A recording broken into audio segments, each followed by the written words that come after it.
Hello student, स्वागत है आपका जागृति क्लासेस लर्निंग ऐप पर। तो प्यारे बच्चों, हम 12वीं भौतिक विज्ञान का चैप्टर पढ़ रहे थे प्रत्यावर्ती धारा। तो प्रत्यावर्ती धारा के इतिहास से शुरू करें तो हमने सबसे पहले पढ़ा प्रत्यावर्ती धारा और दिष्ट धारा और उसके प्रकार। फिर उसके बाद सेकंड पॉइंट पे अपन ने पढ़े धारा के मान के प्रकार, जिसमें अपन ने तात्क्षणिक धारा, तात्क्षणिक मान, शिखर मान, औसत मान और वर्ग माध्य मूल मान पढ़ा।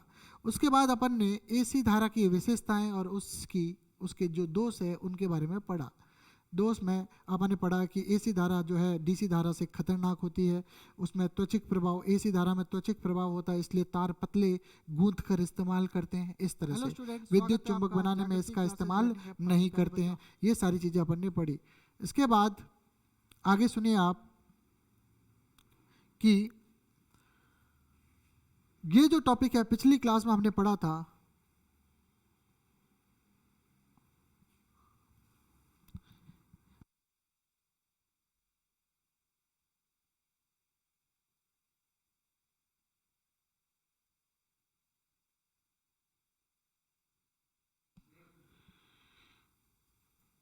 हेलो। तो प्यारे बच्चों, हमने काफ़ी कुछ पढ़ लिया, अभी चर्चा भी करेंगे क्या क्या पढ़ा अपन ने। देखो, अभी लास्ट क्लास में जो अपन ने टॉपिक पढ़ा वो पढ़ा अपन ने ट्रांसफॉर्मर। क्या पढ़ा? ट्रांसफॉर्मर। तो ट्रांसफॉर्मर के बारे में काफ़ी कुछ पढ़ा। तो देखो, जैसे ये विंड मिल है, ये 11 किलो वोल्ट की बिजली उत्पन्न करती है। फिर इसके जस्ट बाद में स्टेप अप पावर ट्रांसमिशन लगा हुआ रहता है ट्रांसफॉर्मर, जो क्या करता है 11 किलो को 400 किलो वोल्ट में बदलता है। किलो वोल्ट, ध्यान रखना, वॉट और वोल्ट में फर्क है। तो 11 किलो वोल्ट को 400 किलो वोल्ट में, मतलब वोल्टेज को क्या करता है? बढ़ाता है, वोल्टेज को इंक्रीज करता है। इसलिए इसको क्या बोला? Step up. हिंदी में बोले तो ऊंचाई ट्रांसफॉर्मर। फिर ये ट्रांसमिशन लाइन में ये जाता रहता है। क्लियर? फिर मान के चलो अपने घरों में बिजली आनी होती है तो अपने एरिया में जो ट्रांसफार्मर होते हैं वो स्टेप डाउन होते हैं। तो धीरे धीरे क्या करते हैं, 400 को 33 में करते हैं। फिर आगे और होते हैं जो 33 किलो वोल्ट को कितने में, 220 वोल्ट में, या ये देखो लिखा हुआ है 33 किलो वोल्ट को लाइन होती है, 33 किलो वोल्ट की लाइन है। और फिर इस 33 किलो वोल्ट जो है इसको अपन कमर्शियल यूज़ में ले सकते हैं और घरों में लेते हैं तो 220 वोल्ट में कन्वर्ट करके लेते हैं घरों के लिए। ये सारी चीज़ें मैं पढ़ा चुका हूँ पिछली क्लास में प्यारे बच्चों। आज हम पढ़ेंगे अगला टॉपिक, जो एक टॉपिक था एलसीआर। मैंने आपको बताया था श्रेणी एलसीआर। तो श्रेणी एलसीआर का एक मेथड पढ़ चुके थे, अगला मेथड पढ़ेंगे। तो देखिए श्रेणी एलसीआर के बारे में विश्लेषणात्मक विधि क्या पढ़ेंगे, ध्यान से देखिए। श्रेणी एलसीआर की विश्लेषणात्मक विधि, तो टॉपिक है श्रेणी एलसीआर की विश्लेषणात्मक विधि। विश्लेषणात्मक विधि या गणितीय विधि, श्रेणी एलसीआर की विश्लेषणात्मक विधि। ठीक है, थोड़ा सा कठिन है पर जरूर, मतलब पेपर में कभी कभी आ सकता है, इतना नहीं है। बाय डिफॉल्ट आपको फेजर आरेख विधि करनी है। तो ये हो गया। इस परिपथ में देखें तो कहाँ है एलसीआर, तो आप देखो क्या है, ये है कैपेसिटर। ये देखो ये कुंडली है, ये कुंडली क्या होगी? एल, प्रेरकत्व। और ये इधर ये जो ये है ये क्या है? ये प्रतिरोध है, ये दिख रहा है आपको यहाँ पे। तो इसको, ये जो है प्रतिरोध आर है। तो ये श्रेणी आलसी है, जो एल सी आर है वो इस सर्किट में, इस पूरे सर्किट को क्या बोलते हैं? PCB, printed circuit block. क्या बोलते हैं? पीसीबी। इस ये जो ग्रीन कलर की है प्रिंटेड सर्किट ब्लॉक है, जिसपे अलग अलग कंपोनेंट लगे हुए रहते हैं। और यहाँ पे ये आपको एलसीआर दिख रहा है। क्लियर? बहुत सारे कंपोनेंट है, धीरे धीरे इन कंपोनेंट के बारे में पढ़ेंगे। तो अभी अपने को पढ़ना है श्रेणी एलसीआर की विश्लेषणात्मक विधि। एलसीआर परिपथ के लिए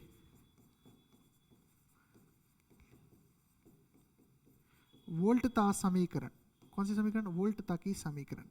प्यारे बच्चों, वोल्टता की समीकरण के लिए अपन देखें तो ध्यान से देखिएगा। सबसे पहले अगर देखूं तो एल डी आई बट्टा डी टी, पहला विभव।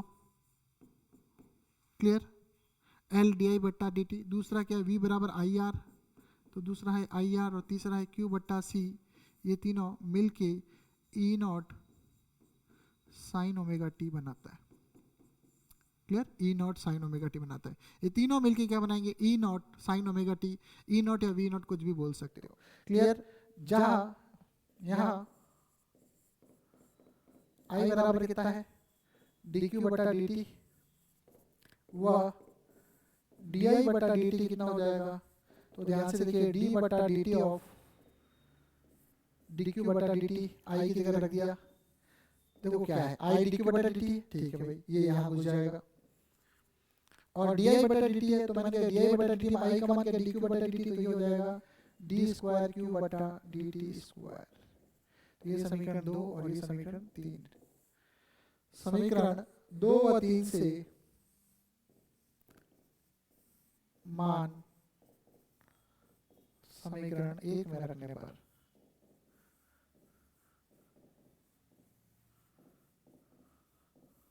तो जब मान 1 में रखेंगे तो क्या बनेगा, देखिए एल डी स्क्वायर क्यू बटा D T square plus R D Q बटा डी टी प्लस क्यू बटा सी बराबर e naught sine omega t. ये समीकरण नंबर 4। ये बच्चों 4 समीकरण बन चुकी है। 4 समीकरण तक आप देखिए ध्यान से।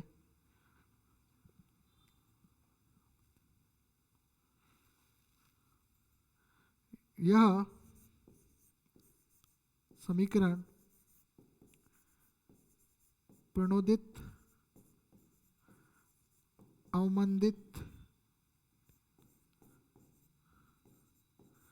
दोलन की समीकरण के तुल्य है, जिसका हल, अब इसका हल जो है वो फिक्स होता है, निकालते हैं, लंबा प्रोसीजर है, लेकिन यहाँ पे अपने को इसका हल जो है सीधा लेना है। क्या लेना है, सीधा इसका हल लेना है। तो इसका हल Q में, Q की समीकरण देखो, Q Q Q 2 डिग्री की अवकल समीकरण है। तो आगे देखिए, जिसका हल Q बराबर Q not sine omega t plus theta, ठीक है। समीकरण 4। तो ये हो गई समीकरण कितनी, ये हो गई 5। सीधा सीधा अपन ने क्या लिख दिया, हल। सीधा सीधा क्या लिख दिया, हल Q naught sine omega t plus theta. Clear. अब अपने को तीनों मान चाहिए, तो क्या करें, अवकलन करने पर थोड़ा सा लंबा है, किताब से 2 स्टेप ज़्यादा ही होंगे। तो अवकलन किया तो डी क्यू बटा डी टी बराबर क्यू नॉट नियत है। इसका अवकलन करेंगे तो क्या आएगा, साइन का अवकलन होगा cos omega t plus theta, और गुणा में क्या आ जाएगा, टी के गुणांक में जो है वो आगे आ जाएगा। क्लियर। तो ये हो जाएगा अवकलन। ये हो गया समीकरण नंबर 6। पुनः अवकलन करने पर, पुनः अवकलन करने पर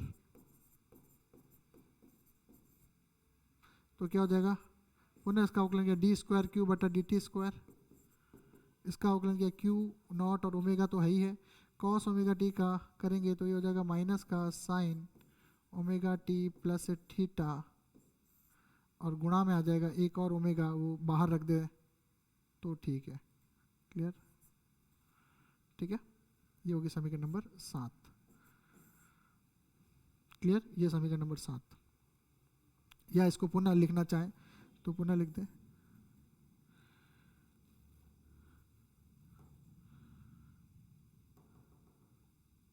ओमेगा ये हो गया गुणा में ओमेगा, तो ये कितना हो जाएगा, डी स्क्वायर क्यू बटा D T square Q naught omega omega omega का स्क्वायर, माइनस चिन्ह बाहर आ गया, और ये हो गया साइन ओमेगा टी प्लस 5। ये हो गया समीकरण नंबर 7। तो ये हो गया 5 6 7। 5 6 7 से जस्ट पहले वाली समीकरण थी 4, तो समीकरण 5 6 7 से मान, समीकरण 5 6 व 7 से मान कहाँ रखने पर, समीकरण 4 में रखने पर। किसमें रखने पर, समीकरण 4 में रखने पर। तो जब समीकरण 4 में ये मान रखेंगे तो ध्यान से देखिएगा, पहले था L और L के साथ ये था, तो इसकी जगह पे मैं पूरा ये मान रख दूंगा माइनस का Q naught omega square sine omega t plus theta. फिर था R, और R के बाद था डी क्यू बटा डी टी, जो ये रहा, तो ये हो गया Q naught omega cos omega t plus theta. Clear, plus तीसरा था Q बट्टा C, Q का मान कितना है, q naught sine omega t plus theta divided by C। Q बटा C था बराबर e naught sine omega t plus omega t, बस। Clear, e naught sine omega t, ये पूरी समीकरण आ गई 7 के बाद समीकरण नंबर 8। एक और ध्यान से देखिए, बड़ी लंबी चौड़ी समीकरण है। L माइनस का Q naught omega square sine omega t, ये वाला मान यहाँ रख दिया। ध्यान से देखिए मैंने क्या किया भाई, मैंने ये जो मान था वो यहाँ रख दिया, ये जो मान था वो मैंने यहाँ रख दिया, ऐसे करना चाहो तो, और ये जो मान था मैंने कहाँ रख दिया, मैंने यहाँ रख दिया। ठीक है भाई, किसी को कोई तकलीफ वाली बात नहीं है, मैंने जो है मान उठा के रख दिए। वापस मैं बैक कर लेता हूँ, ठीक है। चलो, अब प्यारे बच्चों, अब इसमें आपको कुछ ना कुछ दिख रहा है, तो मुझे दिख रहा है, क्या दिख रहा है, मुझे ओमेगा एल दिख रहा है, मुझे उधर ओमेगा क्यू दिख रहा है, ठीक है, ओमेगा सी दिख रहा है, ठीक है। तो मुझे इस तरह से सारे के सारे कंपोनेंट दिख रहे हैं। क्लियर, तो मैं अब यहाँ से क्या लूँगा, क्यू नॉट और ओमेगा कॉमन लूँगा, क्यू नॉट ओमेगा सब में, तो मैंने क्या किया, इधर से क्यू नॉट ओमेगा कॉमन लिया, तो इससे क्यू नॉट ओमेगा कॉमन लिया, तो ध्यान से देखिएगा क्या हुआ, क्यू नॉट और ओमेगा कॉमन लिया, तो ये बचा माइनस का एल और फिर एक ओमेगा बचा, और बचा sign omega t plus theta. Clear, फिर इससे लिया क्यू नॉट ओमेगा कॉमन, तो इससे बचा आर और बचा क्या, cos omega t plus theta. तीसरे में क्या है, प्लस क्यू नॉट ओमेगा, इसके पास तो ओमेगा है भी नहीं, तो इससे क्यू नॉट लिया, देखो ध्यान से, इससे क्यू नॉट लिया और ओमेगा है नहीं, तो अपन इसको क्या लिखेंगे, 1 upon omega c sine omega t plus theta बराबर v naught sine omega t. Clear, ये समीकरण कितनी होगी, 9। अब यहाँ पुनः देखिए प्यारे बच्चों, ध्यान से देखिएगा, थोड़ा सा इसको उधर सरका देते हैं ताकि अपने को आगे दिक्कत नहीं है, थोड़ा सा लंबा डेरिवेशन है। तो प्यारे बच्चों आप देखिए ध्यान से, ये समीकरण हो गई। अब मैं क्या लिख सकता हूँ, इसको मैं क्या लिख सकता हूँ, एक्सएल, और इसको क्या लिख सकता हूँ, एक्सी लिख सकता हूँ। क्लियर, ध्यान से देखिए, तो मैंने पुनः लिखा इसको क्यू नॉट ओमेगा, ये वाला तो पहले ले लिया मैंने, r cos omega t plus theta plus, इन दोनों में ये देखो ये कॉमन है पहले तो मैंने क्या किया, साइन ओमेगा टी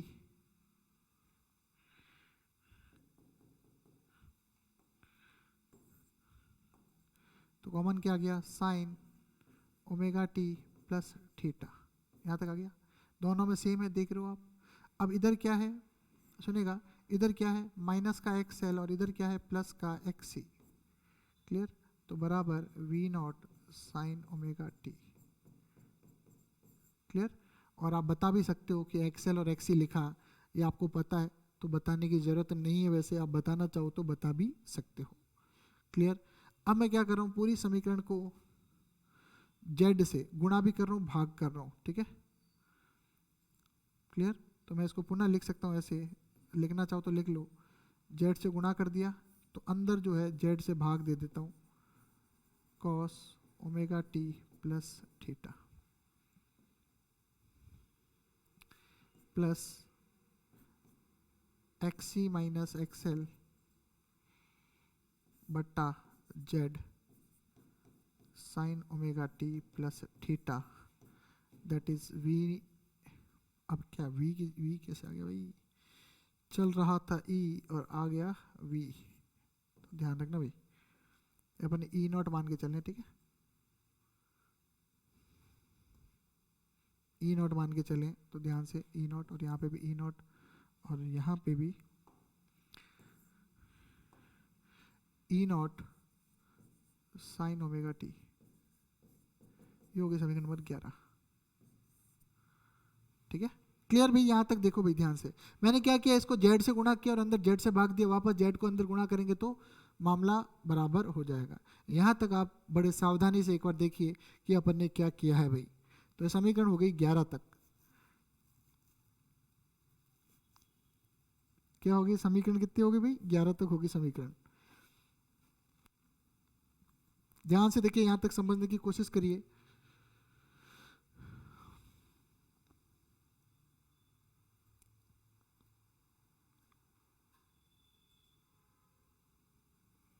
अब क्या करेंगे, माना, सुनेगा, बड़ी काम की चीज है, माना आर बट्टा जेड को अपन ने कह दिया कॉस फाई, वह एक्स सी माइनस एक्सएल बट्टा जेड को अपन ने कह दिया साइन फाई, इसको कह दिया 12, इसको कह दिया 13, क्लियर, इसको कह दिया 12, उसको कह दिया 13। तो समीकरण 12 व 13 से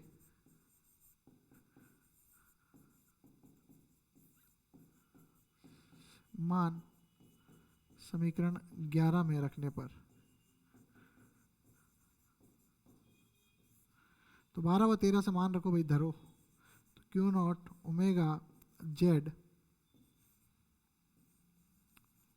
cos phi cos omega t plus theta, सब बताऊंगा अभी, देखो गणित आएगी खतरनाक वाली, थोड़ी सी खतरनाक वाली गणित आएगी, प्लस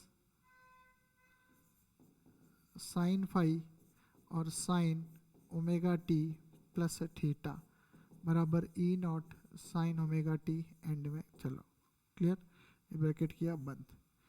ये आपको दिख रहा है कॉस कॉस साइन साइन, तो कॉस ए कॉस बी, चूंकि हम जानते हैं, बताना पड़ेगा, cos A cos B plus sign A sine B बराबर कॉस ए माइनस बी या कॉस बी माइनस ए, कोई फर्क नहीं पड़ेगा मेरे हिसाब से, कॉस ए माइनस बी, ठीक है, क्लियर, आप ऐसे लिख सकते हो कॉस ए माइनस बी, या ठीक है, तो इसको अपन कर लेते हैं, ठीक है,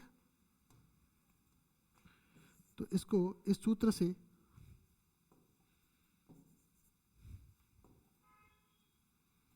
ए माइनस बी से करो भाई, ये बड़ी काम की चीज है, q naught omega z cos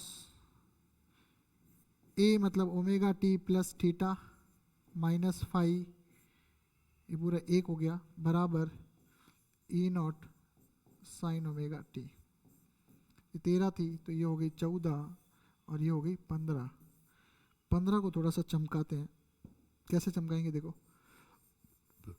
ये काम की है भाई 15, थोड़ा सा लंबा डेरिवेशन है प्यारे बच्चों, थोड़ा सा लंबा डेरिवेशन है, इसको समझने की कोशिश करिए, वापस एक बार आप टैली करिए, मैंने इसको बहुत ही आसानी से समझाने की कोशिश की है, जब ये इस तरह से आ गए तो मैंने इसको क्या माना, कॉस वाले को कॉस फाई मान लिया और इसको क्या मान लिया, साइन फाई मान लिया, क्लियर भाई। आप थोड़ा उल्टा भी मान सकते हो, कोई फर्क नहीं पड़ेगा, कोई फर्क नहीं पड़ेगा, क्लियर, बुक ने ऐसे किया है इसलिए, दूसरा कोई मेथड अभी मैं सोचूंगा तो उससे भी होगा तो बता देंगे, ध्यान से देखिए भाई इसको,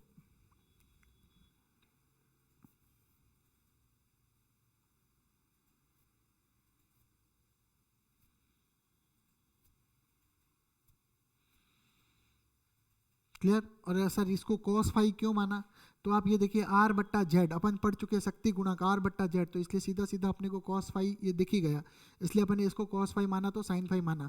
ये जो मानने की प्रथा है ये जनरली होती है तरंगों वाले चैप्टर में, अपने 11th क्लास में भी किया था, ठीक है, तो ये इस तरह से ये अपने पास उपलब्ध हो गया। पुनः अगले पॉइंट से देखते हैं, समीकरण 15 पूरी वापस लिखनी पड़ेगी, मैं वापस लिखता हूँ। Q naught omega z cos omega t plus theta minus phi जो है वो इक्वल्स टू है e naught sine omega t के, और ये समीकरण 15, पिछली समीकरण जो है मैंने यहाँ वापस लिख दी, ठीक है, ताकि अपने दिक्कत नहीं हो। क्लियर भाई यहाँ तक?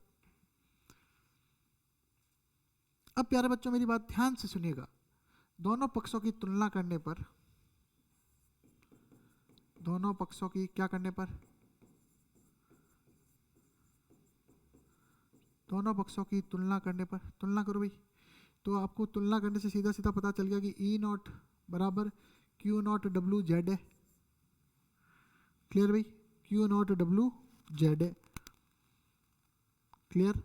पहली तो ये होगी समीकरण 16 विभव, और ई नॉट और बट्टे में जेड आ जाए तो ये हो जाएगी विद्युत धारा। विद्युत धारा कितनी हो जाएगी? क्यू नॉट इंटू ओमेगा, ये होगी समीकरण 7। इस जेड को इधर ले लिया तो ई बट्टा जेड क्या हो गया? धारा। तो धारा कितनी होगी? Q naught omega. क्लियर?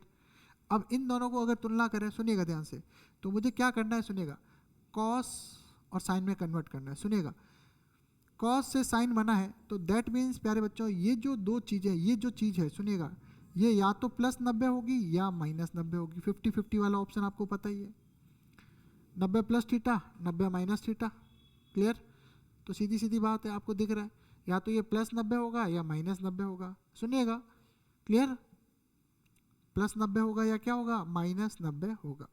यहाँ तक आपको अगर कोई दिक्कत है तो देखिए, ठीक है। तो ये जो पोर्शन है, कॉस को जब साइन में कन्वर्ट कर रहे हैं, सुनिएगा, तो ये या तो 90 होगा या माइनस 90 होगा। अभी अगर ये 90 हो गया, सुनिएगा, अगर ये 90 हो गया और ये आपको पता है ओमेगा टी खुद में अपने न्यून कोण है, तो 90 प्लस न्यून कोण किस में चला गया? सेकंड क्वाड्रेंट में। और सेकंड क्वाड्रेंट में कॉस जो है वो नेगेटिव होता है, तो ये ओवरऑल नेगेटिव हो जाएगा, ये पॉजिटिव रहेगा, तो मज़ा ही नहीं आएगा। क्योंकि ओमेगा टी कैसा है? ओमेगा टी सदैव ओमेगा टी और फाई और ये सब क्या है? न्यून कोण है। क्या है भाई? न्यून कोण है। ठीक है, ये सब ओमेगा टी सब ये न्यून कोण के लिए सब एप्लीकेबल रहता है। चलो अब माइनस 90 रखे, तो ओमेगा टी माइनस 90 का मतलब अगर ओमेगा टी न्यून कोण है और माइनस 90 है, तो अब कौन से क्वाड्रेंट में चले गए? चौथे क्वाड्रेंट में चले गए। और चौथे क्वाड्रेंट में कॉस होता है पॉजिटिव, और चौथे क्वाड्रेंट में कॉस पॉजिटिव होता है, और इधर साइन की वैल्यू भी क्या आएगी? पहले क्वाड्रेंट में न्यून कोण के लिए पॉजिटिव। तो अब उचित आंसर क्या है? तो अब उचित आंसर क्या है कि थीटा माइनस जो फाई है वो कितना है? माइनस का 90। कितना है भाई? माइनस का 90 डिग्री। क्लियर? माइनस का 90 है, पाई बाई 2 कुछ भी बोल दो, ठीक है। क्लियर? तो थीटा यहाँ पे क्या हो गया? माइनस 90 प्लस का फाई, माइनस 90 प्लस का फाई। क्लियर? थीटा का मान आ गया। अब मेरे को चाहिए धारा, ठीक है। धारा के लिए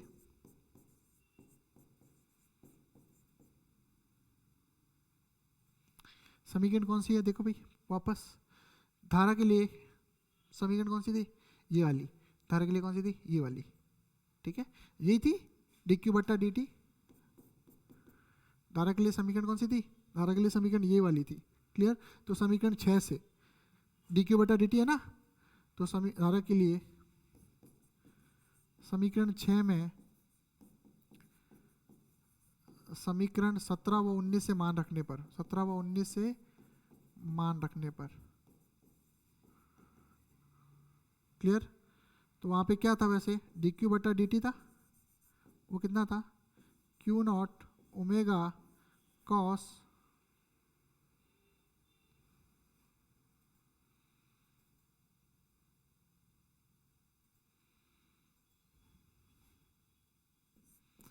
ओमेगा टी प्लस थीटा, ये था। अब इसमें जब मान रखेंगे तो ये तो हो जाएगा आई, और ये हो जाएगा आई नॉट, और कॉस ये था। तो इसको अपन एक स्टेप पीछे लेके चलते हैं।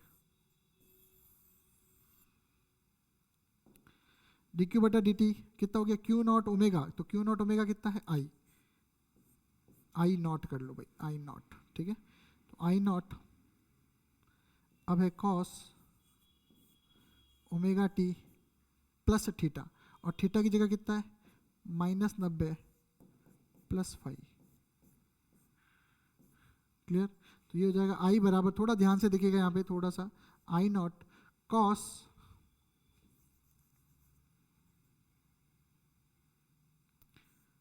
Omega t plus five minus 90। ठीक है, तो देखो ये क्या है, थीटा मान लो या कुछ भी मान लो, या कुछ भी मान लो, x माइनस 90, x माइनस 90 मतलब कौन से क्वाड्रेंट में चला गया, चौथे क्वाड्रेंट में, और कॉस चौथे क्वाड्रेंट में क्या होता है, पॉजिटिव, तो 90 के कारण ये साइन में बदल जाएगा, और चौथे क्वाड्रेंट में क्या आएगा, पॉजिटिव। दो ही तो केस होते हैं, साइन या तो पॉजिटिव आएगा नेगेटिव आएगा, दो ही केस है। कौन या तो प्लस 90 आएगा या माइनस 90 आएगा, दो ही केस है। तो दो केस में आपको बस सोचना है कि कौन सा होगा, या आपको ये सोचना है कौन सा नहीं होगा, बस। तो आप देखिए यहाँ पे मेरी बात सुनिएगा वापस, cos x minus 90, x minus 90 का मतलब है कि कॉस जो है x माइनस 90 मतलब चौथे क्वाड्रेंट में पॉजिटिव होगा और साइन में बदलेगा। ठीक है, और सीधा सीधा आ जाएगा ओमेगा टी प्लस 5, ये हो जाएगा आई नॉट, और ये आई थोड़ा सा कठिन जरूर है प्यारे बच्चों। तो आई बराबर i naught omega t plus 5, i बराबर i naught omega t sine omega t plus 5, ये समीकरण आ गई। ये हो गया समीकरण 19, ये कर दिया 20, ये कर दिया 21, ये कर दिया 22। थोड़ी सी गणित इसमें जरूर लगी है, ठीक है, गणित थोड़ी सी क्या बहुत लगी है वैसे तो धारा का समीकरण आ चुका। आई बराबर i naught sine omega t plus 5, i बराबर i naught sine omega t, यहाँ तक तो अपन ले ही रहते, अब क्या आ गया 5 प्लस 5। तो धारा की समीकरण प्यारे बच्चों यहाँ आ चुकी है। अब जो भी करना है वो यहाँ से करना है। यहाँ से देखिए 12 और 13 जो अपन ने माना था उसको कंक्लूजन करते कि माना था 5 क्या है, तो 13 में 12 का, पहले तो है 13 में 12 का भाग देने पर, और दूसरा है 12 और 13 को वर्ग करके जोड़ने पर, तो इससे आंसर आएगा। तो मैं यहाँ पे लिखूंगा पुनः 13 में 12 समीकरण का भाग देने पर, तो ये हो गया साइन 5, ये हो गया एक्स माइनस एक्सएल बट्टा आर, दूसरा हो गया कॉस 5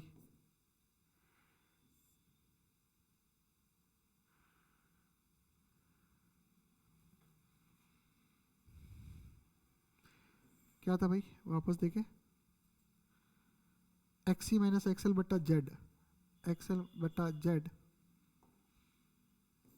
और ये था आर बट्टा जेड, दोनों को भाग दे दिया, तो क्या आ गया इधर से tan फाई आ गया। tan फाई कितना आया, एक्सी माइनस एक्सएल बट्टा आर, एक्स यहाँ तक देखो, एक्सी माइनस एक्सएल बट्टा आर आंसर है भाई, देखो ध्यान से, एक्सी माइनस एक्सएल बट्टा आर, क्लियर भाई।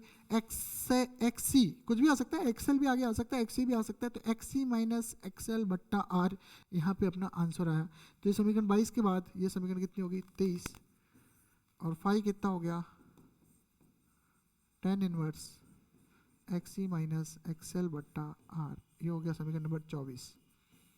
ध्यान से देखिए प्यारे बच्चों, ये हो गया, तो ये अपनी क्या आ गया, कौन आ गया, दिशा आ गई, ठीक है, कलांतर आ गया, क्या आ गया भाई, कलांतर, यहाँ अपन कह सकते हैं दिशा।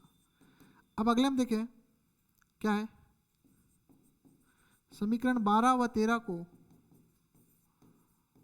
वर्ग करके जोड़ने पर, वर्ग करके जोड़ने पर, तो दोनों का वर्ग करके जोड़ेंगे तो ध्यान से देखिएगा, इधर से sine square 5 plus cos square 5, तो इधर से एक्सी माइनस एक्सएल बट्टा जेड का स्क्वायर, और ये हो जाएगा आर बट्टा जेड का स्क्वायर, ये एक हो जाएगा, ये हो जाएगा एक्सी माइनस एक्सएल का होल स्क्वायर प्लस ये हो जाएगा आर स्क्वायर, और ये बट्टे में आ जाएगा जेड स्क्वायर, तो जेड जब इधर जाएगा तो जेड इधर जाएगा, तो ये हो जाएगा एक्सी माइनस एक्सएल का स्क्वायर प्लस आर स्क्वायर, और ये क्या आ जाएगा ऊपर अनरूट। तो इस तरह से ये 24 के बाद ये समीकरण कितनी आ जाएगी 25। तो इसी के साथ ही अपना डेरिवेशन समाप्त होगा, जो बहुत लंबा चौड़ा खूंखार डेरिवेशन था, जेड बराबर एक्सी माइनस एक्सएल का whole square plus R square, ठीक है भाई।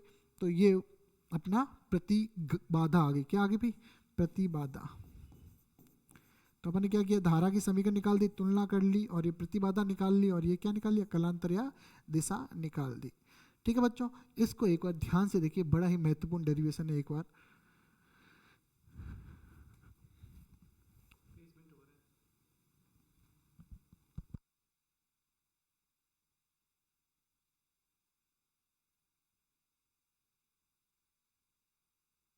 तो प्यारे बच्चों ये था महत्वपूर्ण एलसीआर, श्रेणी एलसीआर का विश्लेषणात्मक मेथड। रिजल्ट वही आ रहा है जो पहले आया है, देखो रिजल्ट वही आ रहा है जो पहले आ चुका है। ये जेड आया था अपना ऐसे, फाइव भी यही आया था, एक्स माइनस एक्सएल बट्टा आर, ठीक है। तो वही है, बस थोड़ा सा आपको यहाँ पे जहाँ टिग्नोमेट्री आ रही है वहाँ आपको ध्यान रखना चाहिए बस। टिग्नोमेट्री वाले केसेस में कुछ नहीं है बच्चों, मेरी बात सुनिएगा, देखो सुनिएगा, साइन, सुनो 90 plus minus theta, 90 plus theta 90 minus theta, तो क्या हो जाएगा कॉस थीटा, सुनिएगा। और कॉस 90 प्लस माइनस थीटा क्या हो जाएगा साइन थीटा। अब इसके आगे आपको प्लस माइनस की गणित आपको ध्यान रखनी है, बस क्या लगानी है, प्लस माइनस की गणित। भाई कौन से क्वाड्रेंट में, 90 पे तो साइन कॉस में, कॉस साइन में चेंज होता है, ये तो पता है, लेकिन आपको पता करना है कि भाई थीटा न्यून कौन है, थीटा क्या है, थीटा क्या है, थीटा है न्यून कौन। अब आपको ये पता करना है कि भाई इससे करने से ये कौन से क्वाड्रेंट में जा रहा है, क्लियर। तो ये फलन मेन है। तो देखो मैंने कहा साइन 90 प्लस थीटा, तो 90 प्लस थीटा मतलब सेकंड क्वाड्रेंट में, और भाई साहब सेकंड क्वाड्रेंट में कॉस होता है माइनस, तो माइनस का कॉस थीटा आएगा। और मैं वही कह दूं 90 माइनस थीटा, तो 90 माइनस थीटा, सुनिएगा मेरी बात को ध्यान से, मैं कहूँ 90 माइनस थीटा, तो 90 माइनस न्यून कोण मतलब पहला क्वाड्रेंट, और पहले क्वाड्रेंट में साइन और कॉस दोनों पॉजिटिव होते हैं, तो प्लस का कॉस आएगा। ये चीज़ आपको ध्यान रखनी है। कॉस 90 प्लस माइनस थीटा की बात मैं करूं, तो कॉस 90 प्लस थीटा की बात करूं, इधर देखिए वापस मैं इसको समझाने की कोशिश करता हूँ, अगर ये ट्रिग्नोमेट्री में थोड़ा सा रह गया हो तो मैं इसको आपको समझाने की कोशिश करता हूँ। सुनिएगा, थोड़ी सी ट्रिग्नो समझाने की कोशिश करता हूँ। देखो sine 90 plus theta, sine 90 minus theta, sine theta minus 90, clear. यही हो सकता है केस, और तो क्या हो सकता है, ठीक है। तो सीधा सीधा बात है, बदलेगा तो भाई कॉस में, तो क्या हो जाएगा cos theta, cos theta, cos theta. सुनिएगा ध्यान से, तो साइन 90 प्लस थीटा मतलब ये किस क्वाड्रेंट में, सेकंड क्वाड्रेंट में, और सेकंड क्वाड्रेंट में जो है साइन का मान क्या होता है पॉजिटिव, तो ये सीधा सीधा पॉजिटिव आ जाएगा। साइन 90 माइनस थीटा की बात करें तो साइन 90 माइनस थीटा जो है फर्स्ट क्वाड्रेंट में होता है, फर्स्ट में ये ऑलरेडी पॉजिटिव होता है, तो यहाँ पॉजिटिव मान आएगा, तो ये पॉजिटिव हो जाएगा। साइन थीटा माइनस 90 की बात करें तो ये चला जाएगा चौथे क्वाड्रेंट में, और चौथे क्वाड्रेंट में साइन जो है वो नेगेटिव होता है, तो ये मान क्या आ जाएगा नेगेटिव, क्लियर। यहाँ तक मतलब मेरे कहने का मतलब इस फलन को माइनस और इससे माइनस को गुणा कर दो, तो इसका माइनस जब अंदर चला जाएगा तो ये माइनस 90 हो जाएगा, और ये प्लस का 90 हो जाएगा, इस तरह से। इसी प्रकार आप कॉस का भी कन्वर्ट कर सकते हो, cos 90 plus theta, cos 90 minus theta, cos 90 minus theta main होता है, इसके आगे अगर माइनस हो तो ये क्या हो जाएगा कॉस, ठीक है। ये माइनस जो है उसका कोई इतना ऐसा फर्क नहीं पड़ेगा। तो आप देखो यहाँ पे cos 90 प्लस थीटा कौन से क्वाड्रेंट में चला गया, सेकंड क्वाड्रेंट में। cos 90 प्लस थीटा कौन से क्वाड्रेंट में चला गया प्यारे बच्चों, सेकंड क्वाड्रेंट में चला गया, और सेकंड में cos नेगेटिव होता है तो साइन नेगेटिव आएगा। 90 माइनस थीटा मतलब फर्स्ट क्वाड्रेंट में है, फर्स्ट क्वाड्रेंट में साइन भी पॉजिटिव होता है, cos भी पॉजिटिव होता है, तो पॉजिटिव आएगा, ठीक है।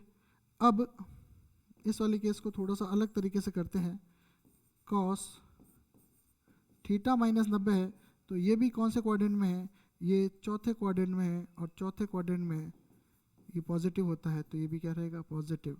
तो इससे प्लस माइनस का कोई अंतर नहीं आता। ये बेसिक सी चीज़ है जो मैंने आपको बता दी, क्लियर। अब अपन चलते हैं अगले टॉपिक की तरफ प्यारे बच्चों, और इसी के साथ ये चैप्टर समाप्त होने के कगार पे आ जाएगा। कि टॉपिक है औसत शक्ति। टॉपिक क्या है भाई, औसत शक्ति निकालनी है अपने को परिपथ की। क्या निकालनी है भाई, औसत शक्ति निकालनी है प्रत्यावर्ती परिपथ में। बस प्रत्यावर्ती परिपथ में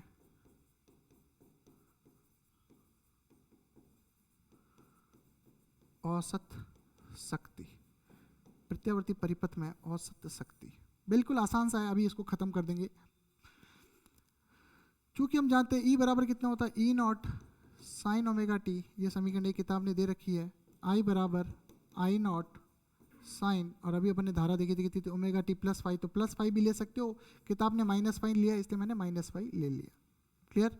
तो ई की समीकरण दे दी, ठीक है, ई की समीकरण आ गई और आई की समीकरण आ गई। शक्ति का सूत्र क्या हो जाएगा, P बराबर ई आई, समीकरण नंबर 3। समीकरण 1 व 2 से मान कहाँ रखने पर, 3 में प्रस्तुत करने पर, तो P बराबर कितना हो जाएगा, e naught sine omega t और i naught sine omega t minus का फाई। ये मैंने पूरी कहानी यहाँ पे छाप दी भाई, ये पहले भी मैं बता चुका हूँ आपको शुरू के 1-2 क्लास में।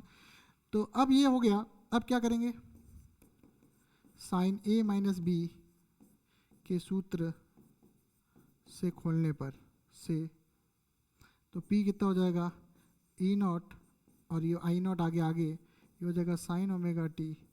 क्लियर? अब इसको ओपन करना है तो ये हो जाएगा sign A cos B minus cos A sine B. गुणा करेंगे तो देखो P बराबर क्या आएगा, ई नॉट आई नॉट, इसको गुणा करेंगे तो साइन साइन 2 बार आ गया, तो क्या हो जाएगा, तो साइन वाला पीछे रखते हैं, सही रहेगा। ठीक है, तो ये 2 बार आ गया, वैसे कॉस है तो पहले मैंने लिख दिया कॉस फाई, और साइन 2 बार है तो साइन स्क्वायर ओमेगा टी।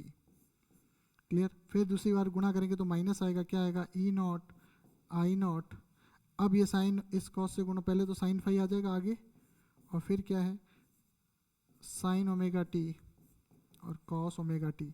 तसल्ली से रोक के देख सकते हो। चलती ऑफलाइन क्लास में आप टीचर को ऐसे रोक नहीं सकते, टीचर अपने तरीके से पढ़ाता रहेगा, लेकिन आप तो इसमें आपके हाथ में, आप रोक सकते हो। तो ये इस तरह से हो गया। अब मैं क्या करूँ, यहाँ पे सुनिएगा ध्यान से, मैंने इसको 2 से गुणा करके यहाँ 2 से भाग दे दिया, ये भी आपको ध्यान रखना है। तो P कितना हुआ, P हुआ e naught i naught cos phi sine square omega t minus e naught i naught बट्टा 2 साइन फाई, और ये हो जाएगा sine 2 phi sine 2 omega t. Clear?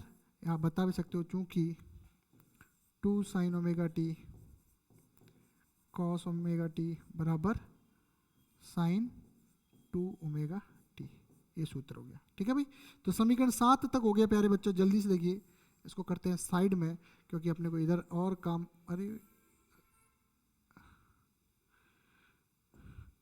तो अपने को और आगे काम करना है, तो ये मैंने ऐसे बना दी सीढ़ियाँ। तो यहाँ तक देखिए बच्चों, यहाँ तक बिल्कुल आसान मेथड से समझाने की मैंने आपको कोशिश की है, और डेफिनेटली इस मेथड को आप ऐसे समझोगे तो आपको बड़ा ही मज़ा आ जाएगा। मतलब कुछ नहीं किया अपन ने, ये दोनों को गुणा कर दिया, इसको ओपन कर दिया ए माइनस बी के सूत्र से, और फिर गुणा ही किया है बस, और ऊपर इसमें ऊपर नीचे 2 से गुणा किया। ठीक है, तो ये साइन 2 ओमेगा टी का फॉर्मूला बन गया। अभी तक कुछ भी नहीं किया। औसत शक्ति के लिए औसत करने पर P का औसत बराबर e naught i naught cos phi sine square omega t बंद, औसत का चिन्ह होता है, ये ध्यान रखना, माइनस। अगले वाले का औसत करेंगे तो क्या होगा, ई नॉट आई नॉट बट्टा 2 साइन फाई और साइन 2 ओमेगा टी, ये फिर से औसत। क्लियर? तो अब यहाँ पे अपन क्या देखेंगे, P तो पढ़ा ही है, e naught i naught cos five नियत है जो बाहर ले लिया, बस ब्रैकेट में जो औसत करना है, जो टी पे डिपेंड है वो सिर्फ ब्रैकेट में रहेगा, औसत वाले चिन्ह में रहेगा। जो किस पे डिपेंड है, टी पर, तो टी वाला फलन ही अंदर रहेगा, बाकी सब आ जाएंगे, बाहर। कहाँ जाएंगे, बाहर। तो ये इस तरह से बाहर आ गए। अब चूंकि हम जानते हैं,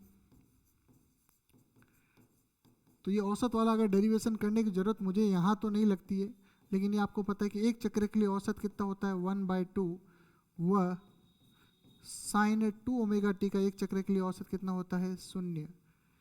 इसलिए P बराबर e naught i naught cos phi into कितना हो गया, 1/2 minus e naught i naught sine phi बटा 2 इंटू 0। क्लियर बच्चों? यहाँ तक मेरे हिसाब से आपको समझ में आ गया है। समीकरण के नाम दे 7, तो ये हो गया समीकरण नंबर 8, ये हो गया 9 और ये हो गया 10, और अभी नहीं हुआ, बस आगे बढ़ते हैं।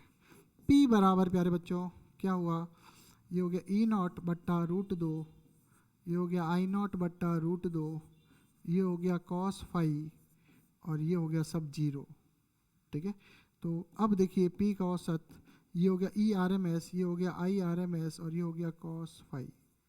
ठीक है, तो ये समीकरण जो है ये हो गई 12 और ये हो गई 13। तो ये P की समीकरण आ गई ER/IR cos phi. Clear, ER/IR cos phi, देखिए ध्यान से, ER/IR cos फाई।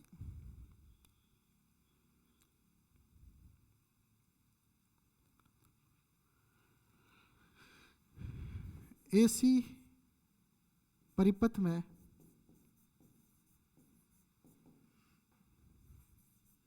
धारा व वोल्टता के मध्य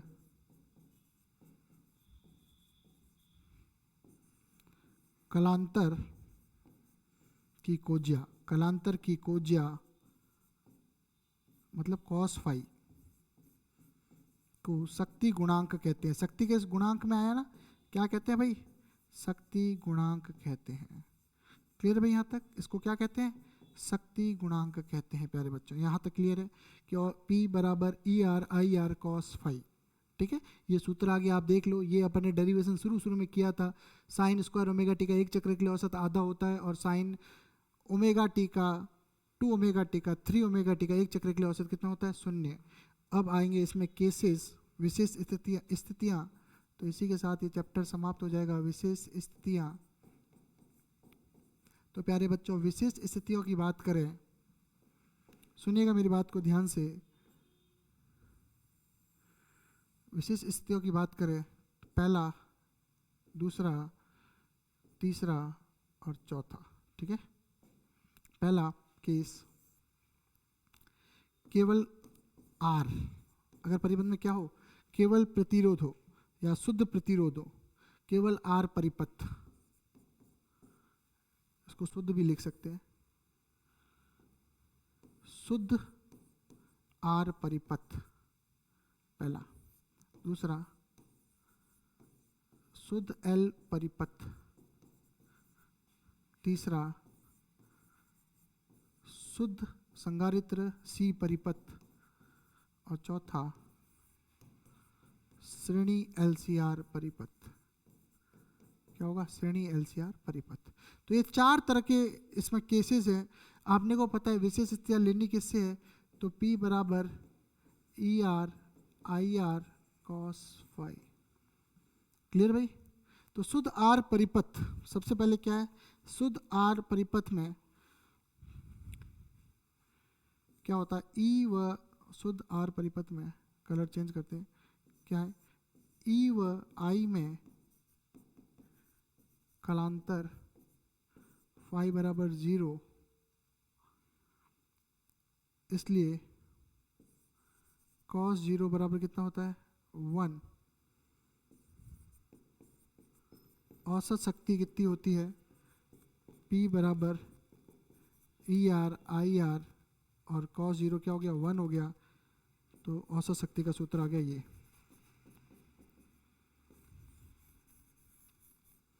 पुनः देखें, यहाँ पे E व I में कलांतर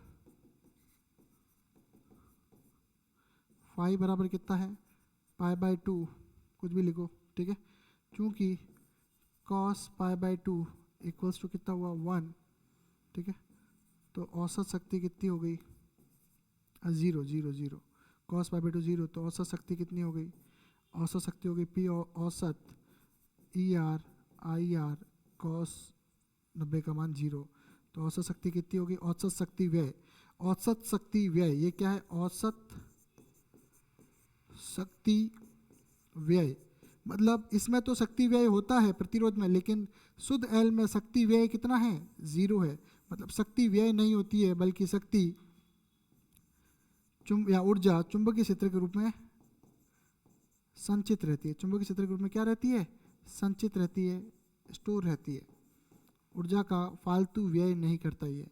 ठीक है, और सेम टू सेम ये यहाँ आ जाएगा और इसमें पुनः आ जाएगा ये, क्लियर, सेम टू सेम आ जाएगा। और इसमें भी विद्युत क्षेत्र के रूप में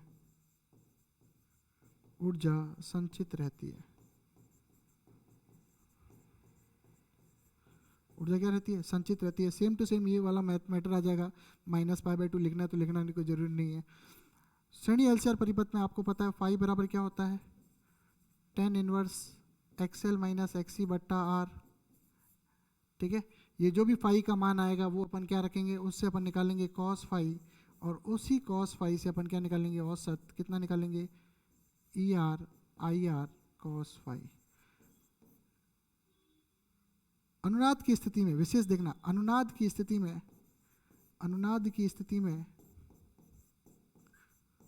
XL बराबर XC होंगे तो फाई बराबर क्या होगा, 0, तो cos 0 बराबर होगा 1, तो औसत शक्ति का सूत्र कितना हो जाएगा, ER IR इंटू 1।